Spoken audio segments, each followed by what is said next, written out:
tonight. And the next big thing we have to deal with is DACA, the Deferred Action for Childhood Arrivals policy. There are almost 700,000 of what people call dreamers in the United States. These are young adults who were brought to this country as children. Many of them could face deportation if DACA isn't renewed. The deadline for DACA is March 5th. And if it doesn't happen, a lot of people who've lived here all their lives since they were babies could be deported. Now, a vast majority of Americans, somewhere in the neighborhood of 87% of Americans, support DACA, but all of a sudden it's becoming a polarizing issue. It's become a bargaining chip for this stupid wall he wants to build. So we found some Americans who say who are very adamant they do not support DACA, and I introduced them to a real family whose future relies on it to see if we could bring people together by bringing them face to face, and, well, here's how that went.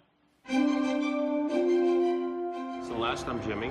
Hi, Jimmy. Nice to meet you. Nice meeting you, too. You told me a minute ago you're a die-hard conservative Republican. That's correct. All your life? All my life. Do you support DACA? No, I do not. Tell me why.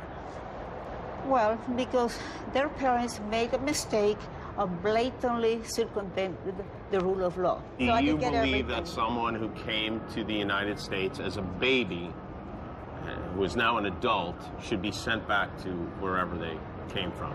I look at it this way. If they're an adult, they know they're here illegally, they could do as much as they can on their part to get legalized. At that point, there's no excuse.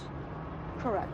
If you're in this country illegally, you need to be deported. DACA recipients have been blessed to be in this country. They can take the skill sets they have, go to their home countries, and come legally. Well, my position is I'm not responsible for their parents' decision to bring them here. See, I want every single dreamer deported. I want to start deporting dreamers even before MS-13. Can I ask you a question? Uh-huh.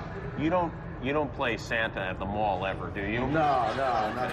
Would I send them back? Well, I would focus on criminal aliens, which is what So you would the not, president if is they had doing. no criminal record, you would not send them back? I You think support DACA, you just don't realize it. We're not trying to stop people from coming over here. We just want to slow it down and tell them to stand in line. I want you to meet somebody, okay? Mm-hmm. All right, come with me, please. All right. Come on, let's go inside. So, this is Esmeralda, and this is her daughter, Rose. And Esmeralda came here. How old were you when you came to this country? I was 2.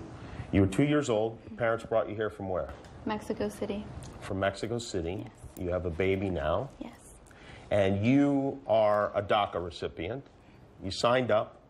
You did a background check. Yes. You were fingerprinted. You have a job. Yes. You pay taxes. Yes. You go to nursing school. Yes. How many of you think it would be right for Esmeralda to be sent back to Mexico, a country that she's never known? Well, I don't think that it would be right, but I would think that it would be legally for her to go back to Mexico and then apply like everybody else. I did it myself. I'm a product of legal immigration. Okay. That's a fair point. I think that's a very fair point. But I'd like you to meet somebody else if we could. Michael, come on in.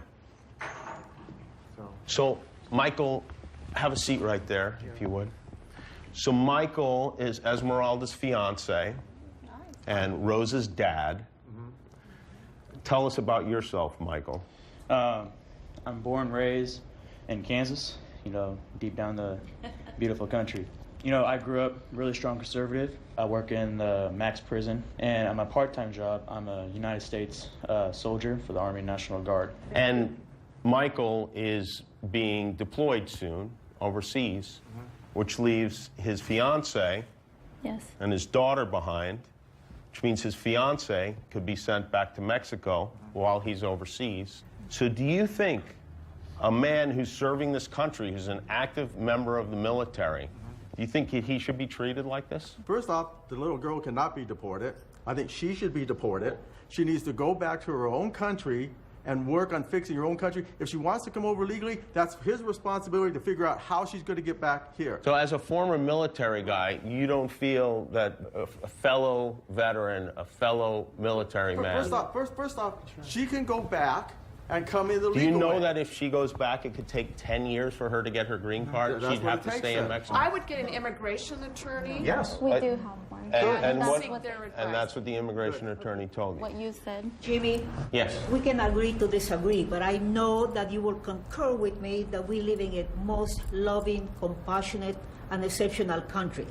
No, I don't. I don't agree with Why that. not? Well, I think I this think- country has become cruel and Well- well, I mean, Okay. look at this. The woman and her husband who's in the military. Where is your compassion? Mind if we let Michael speak for a second, because I can see that he has something that he wants to say. What people don't realize is the process, it's hard, it's grueling. We're going through it. We as a family have paid so much money to make sure that everything's documented and right. Okay? And what a lot of people like to focus on is what bad has happened. But the people who are doing everything right and who are trying to go through the process the best way we can, and financially, skipping bills, even just to get the documents right, going without water, electricity. There was a young man, he was 22 years old at UC Irvine, and I spoke to him calmly and cogently. And I said, you are here illegally. This is not your country. I'm trying to imagine you as a little boy. Okay. Yeah. Well, I think I can. When she was brought here, Wes. the minute she came over that border, overstay, however she is, illegal. Okay? She's in violation of the Constitution, no matter how it is. I'm telling you. She did nothing wrong. She was a baby. You say that you work, right, and that you pay taxes, but you don't have a social security Yes, card. I do. How If you how have did get that DACA, social- if how you did have, obtain one? can I speak? Yes. If you receive DACA, Which was unconstitutional. if you receive DACA, you get your social security card granted by the government. It has my name. It says with DHS authorization. And with that, you have to go get your biometrics done to get a work permit. Okay, now here's the other thing And about that work permit Well, go ahead and finish, I'm sorry. expires every 2 years. Right. Every 2 years. Have you been one I of didn't those who have have health protested insurance against the for United 18. States? I'm an American citizen. I didn't That's have health okay, insurance too, but and I you lost said my eye. Options for her are available. I do not think that she will be deported. Well, I hope you're right. I do believe hope in you're the right, rule of Robert. law. But after what I heard from the two of them, You think they should just get married right now, right? We think Yes, that I'm probably. That's a pathway to I will citizenship. oppose It's already my available. if she You would wanted make you would make an exception. So we had one defector in the group. No. Yes. No. Look. Yes. Okay.